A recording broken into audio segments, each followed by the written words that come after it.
De volta então com os nossos estudos das epístolas do apóstolo Paulo, o estudo específico da epístola aos Efésios, né?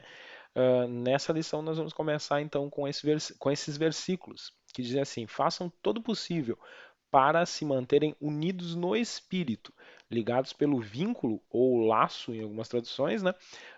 Da paz, pois há um só corpo e um só Espírito, assim como vocês foram chamados para uma só esperança. Então, esse é um versículo bem conhecido também, né? Então, isso aqui, ele não visa só manter, só criar, estabelecer uma unidade do espírito, mas manter essa unidade. Porque o criar a unidade é uma coisa, o manter ela é outra. Então, aqui ele frisa bastante para manter essa unidade. Então, como Cristo é o cabeça da igreja, então ele dele vem a unidade da igreja. A verdadeira unidade da igreja vem da cabeça, que é Cristo. E só foi dado um espírito para a igreja. Então, esse espírito que foi dado para a igreja não foi dado a uma denominação, ele foi dado para a igreja do Senhor. Então, a igreja do Senhor tem um espírito que opera tudo em todos, não em partes, né? Então, é um espírito.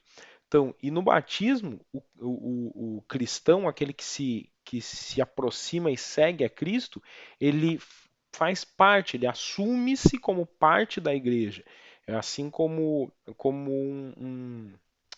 uma marca, né, de permanência à congregação, seria um selo para a permanência na congregação, no corpo de Cristo, né? Então, o batismo torna-se simbolismo de um selo disso. E o corpo de Cristo, ele sempre vai apresentar o risco de ter uma imagem dividida, não o corpo ser dividido.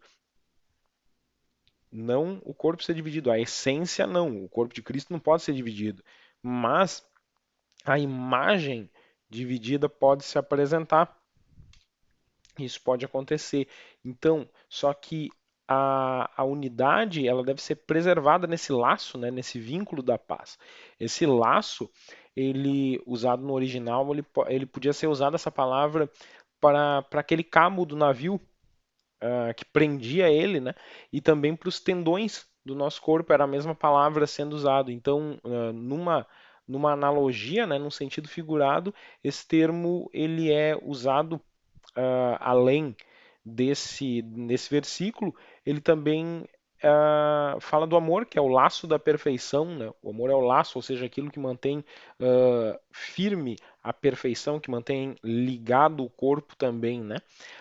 Alguns interpretam a unidade do espírito como a unidade espiritual da igreja, no sentido que espíritos humanos são ligados onde quer que homens e mulheres se encontrem partilhando de coisas que possuem em Cristo. Ou seja, nós estamos no mesmo alvo, nós possuímos o mesmo espírito agindo em nós, então nós temos essa unidade no espírito, através do Espírito Santo. Então, e ali ele fala, né, façam todo o possível, algumas traduções falam esforçando-se diligentemente, e algumas vezes nas cartas, né, a palavra espírito ela vem representando o espírito humano. Ah, ou pode se referir a uma qualidade da mente ou da alma de um homem. Então, essa palavra espírito, nós temos que prestar bastante atenção na grafia e no contexto dela, porque ela pode estar se referindo ao espírito humano, pode estar se referindo à mente também, né, em alguns casos. Mas essa expressão que ele usa aqui de se esforçar diligentemente, ela no grego, né, tem uma palavra, spoudazontes, que é sim pode existir uma possibilidade de falha, mas essa unidade ela não requer um empenho exagerado, não requer todo o zelo e cuidado, é uma outra expressão essa. Então, ela então está falando que nós temos que nos esforçar mesmo que haja a possibilidade de falha, nós temos que nos esforçar para trazer a unidade. Se pelo amor que lá em Colossenses 3,14 é o vínculo para a perfeição, né, o laço da perfeição, os homens podem viver na paz de Cristo, então a unidade vai ser mantida, porque o amor vai manter essa unidade em Cristo, porque o amor justamente é o vínculo, né, o laço para isso. E aqui o, o apóstolo Paulo, né, ele já estava ligado que dentro da comunidade tinha uma galera muito variada. Tinham pessoas de temperamentos diferentes, de culturas diferentes, de origens raciais, né, sociais diferentes, porque eles iam congregando, eles iam se achegando. O Senhor ia trazendo a igreja, né, a congregação, e ali virava aquele caldeirão multicultural, muitas culturas, muitas cabeças diferentes ali. Mas Paulo frisava que o que eles tinham em comum era o espírito, porque era um só corpo e um espírito, né? Então esse espírito operando em todos ia dar a unidade, ia fazer eles superarem essas diferenças que eles tinham uns dos outros, porque o espírito era o mesmo e o foco era o mesmo. Então isso que Paulo frisava. Depois, quando a gente prossegue, né, ainda nesse versículo, ele fala anteriormente que tinha um só corpo e um só espírito. Assim como fomos chamados por uma só esperança. Há um só Senhor, uma só fé, um só batismo, um só Deus e Pai de tudo, o qual está sobre todos, em todos, e vive por meio de todos. Então, aqui nesse versículo, no versículo 4, a gente vai ter o início, né, da série dos 7 elementos que vão favorecer essa unidade. São esses 7 elementos que ele cita. Ele cita 7 pontos que fortalecem a unidade da igreja. O primeiro, um corpo, um espírito. Depois, uma esperança, um só Senhor, uma fé, um batismo e um só Deus. Então aqui ele dava para a congregação 7 pilares, como se fossem, né? Como se fossem 7 pilares para que a unidade se mantivesse. Assim como durante a reforma nós temos os 5 solas, né? As 5 solas da reforma, nós sabemos que aqui, de semelhante maneira, Paulo traçou 7 princípios para fortalecer a unidade, né, da comunidade. E isso firmava aquelas congregações. E mais adiante ele diz assim: notem que diz que ele subiu. Por certo, isso significa que Cristo também desceu ao mundo inferior. E aquele que desceu é o mesmo que subiu acima de todos os céus, a fim de encher consigo mesmo todas as coisas. Aqui a gente está usando a NVT, né, a tradução. No Salmo 68:8, Davi profetizou, pelo que diz: subindo ao alto, levou o cativo, o cativeiro e deu dons aos homens. Então, ele profetizou a respeito de Cristo. Cristo ressuscitou, foi para o céu onde é que ele está sentado, né, à direita do Eterno. Isso vai complementar e completar e provar que sim, ele era filho de Deus. Aqui, como exemplo, né, os grandes conquistadores eles andavam nos carros deles depois das vitórias, né, sendo assistidos pelos cativos mais ilustres. Eles eram acorrentados, esses prisioneiros, e os vencedores desfilavam levando cativos essas pessoas, esses prisioneiros de guerra que muitas vezes até dominavam os outros, né?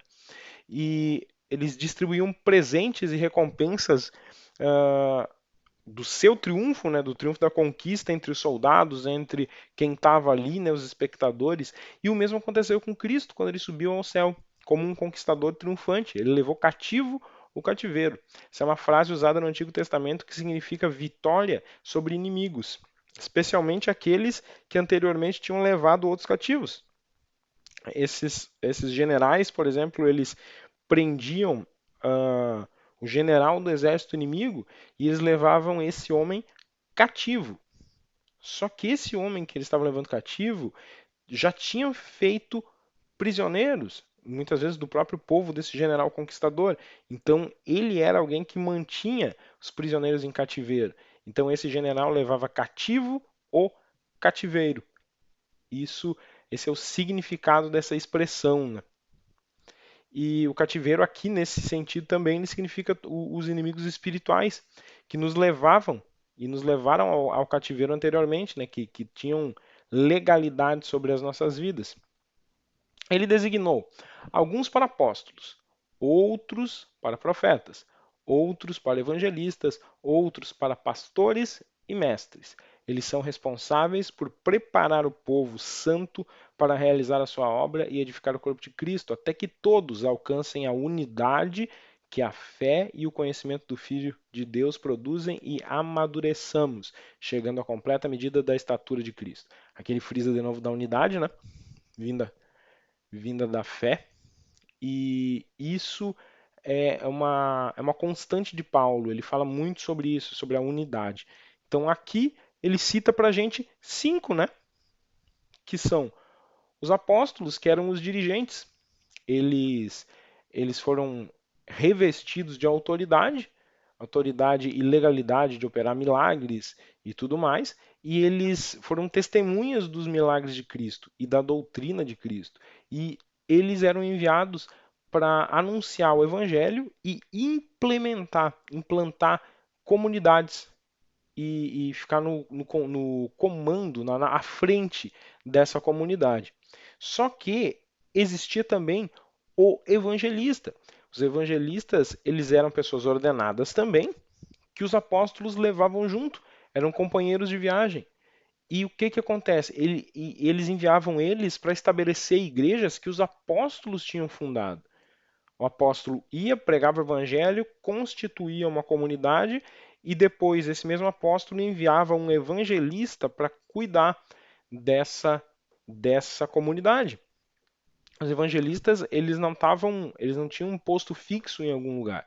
Então, eles continuavam o trabalho até que eles fossem chamados de volta.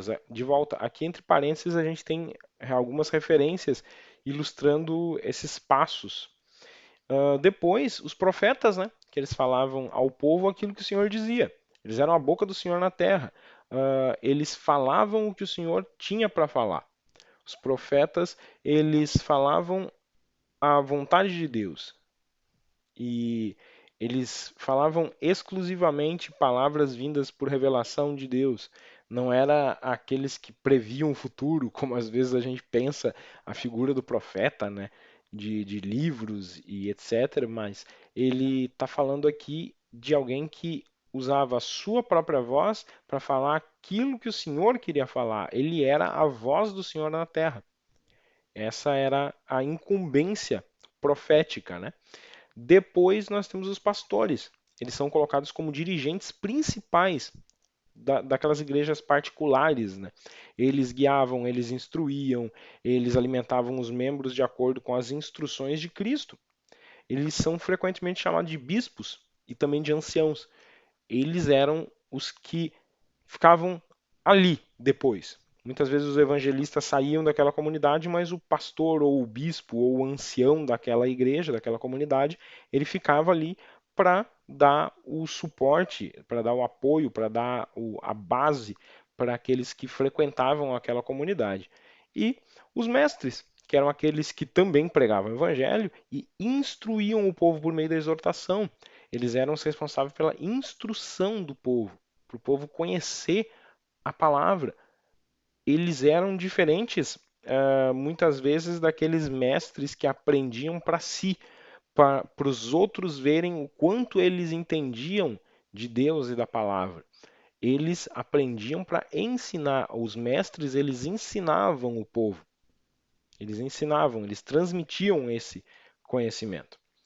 Então, não seremos mais imaturos como crianças, nem levados de um lado para outro, empurrados por qualquer vento de novos ensinamentos. Algumas traduções dizem ventos de novas doutrinas. E também não seremos influenciados quando nos tentarem enganar com mentiras astutas. O apóstolo ele comenta, né, que a gente não seja como criança, inconstante, cedendo a cada tentação que vem. Então, as crianças, elas são facilmente iludidas.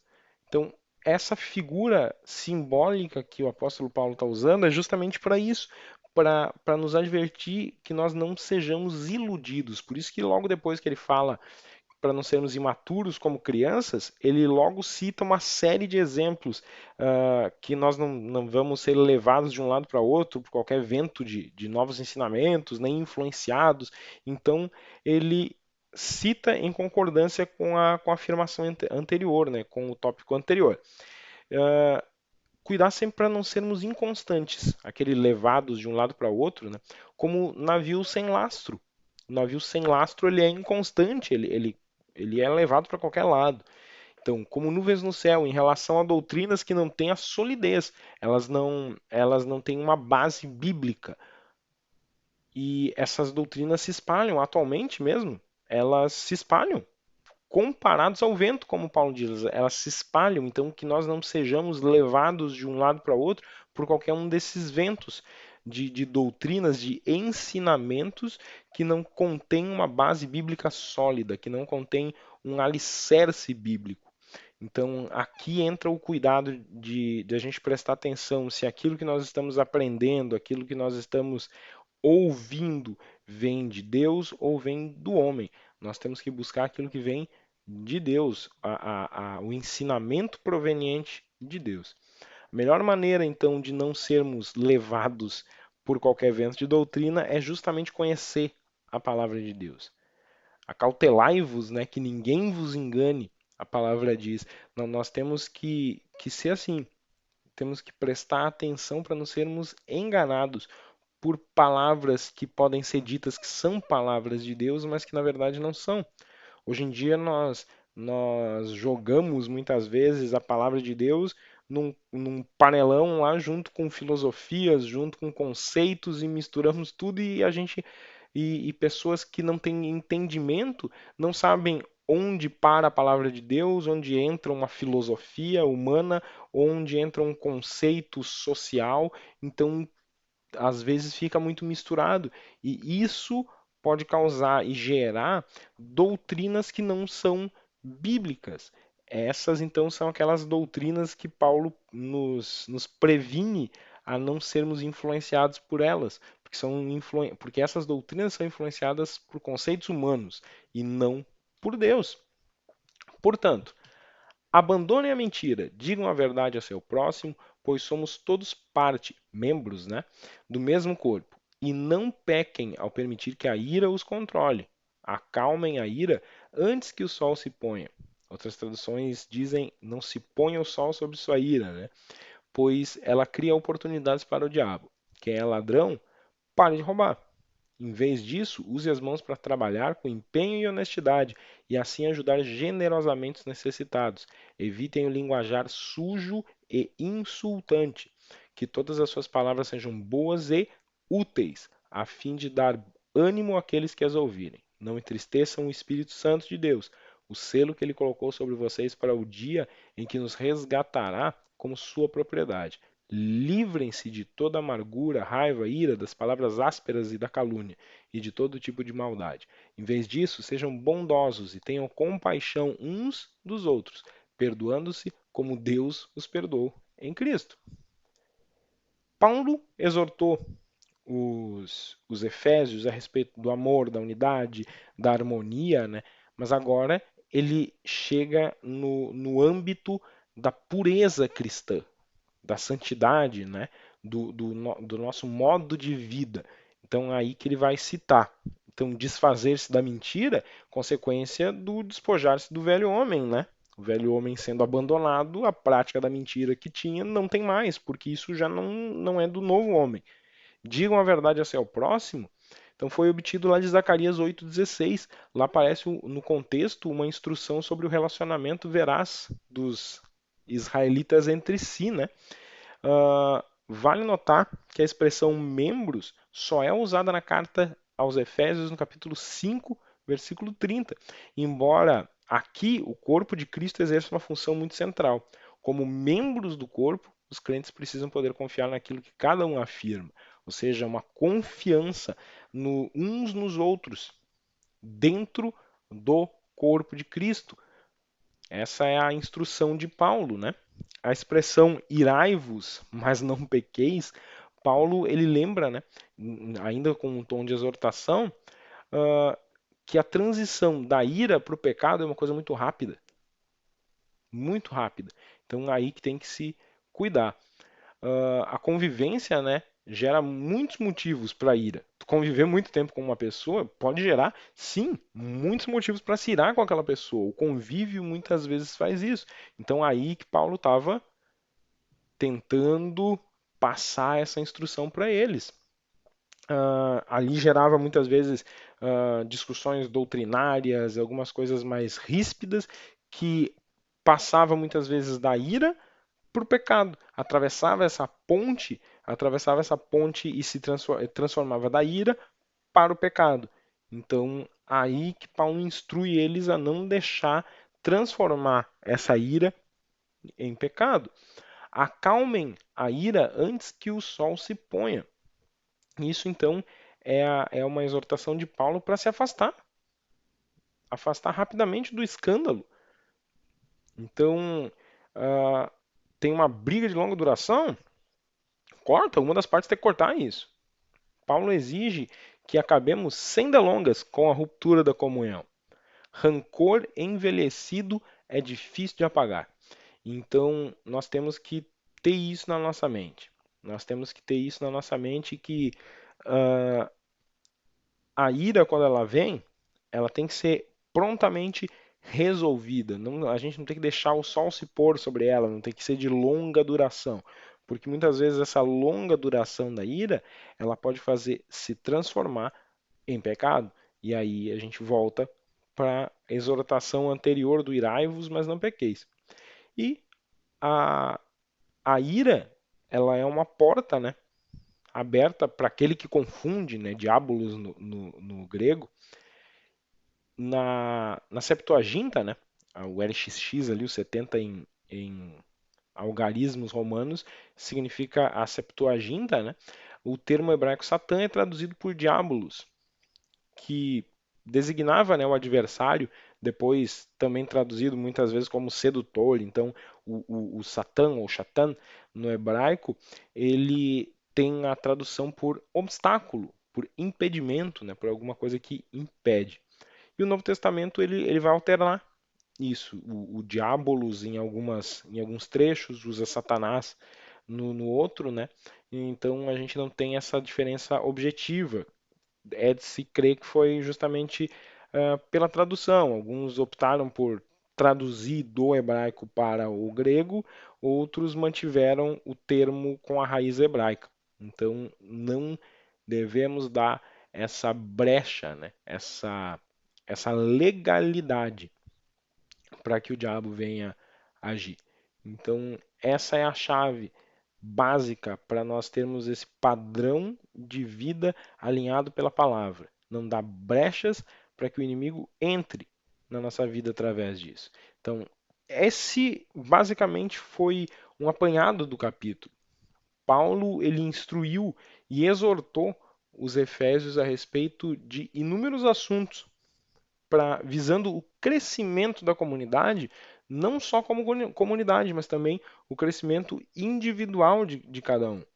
Porque se cada um tiver firmado e trabalhado individualmente, o corpo cresce em amor, em unidade e em força, em rigidez para estar firme, não dando brechas para que o inimigo haja. Então, essa é a finalização, né, desse capítulo.